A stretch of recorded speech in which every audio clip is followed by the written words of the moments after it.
আমাদের মা বোনদের একটা সমস্যা হলো, অনেক মহিলারা আছেন টাইম মতো নামাজ পড়েন না। যেহেতু পুরুষরা জামাতে নামাজ পড়ে, তাদের জামাতে সালাত আদায় করার জন্য একটা গুরুত্ব থাকে, মা বোনরা বাসা বাড়িতে পড়ছি করে অনেক সময় দেরি করে ফেলেন।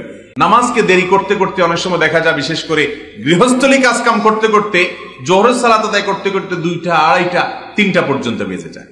ঠিক না ঠিক? মা বোনরা ওয়াক্ত মতো এবং সময় হওয়ার সাথে সাথে দেরি না করে সালাত আদায় করবেন। মসজিদে জামাত হলো কি হলো না আপনাদের দেখার দরকার নাই, আজান হলো কি হলো না সেটা দেখার দরকার নাই, দেখবেন ওয়াক্ত হয়েছে কিনা, টাইম হয়েছে কিনা। টাইম হয়ে গেছে, সালাত আদায় করে ফেলেন। সালাতের ক্ষেত্রে মা বোনদের আরেকটা বিষয় হলো তাড়াহুড়ো করা, অস্থির হওয়া, খুব হুলস্থুল করে নামাজ পড়া।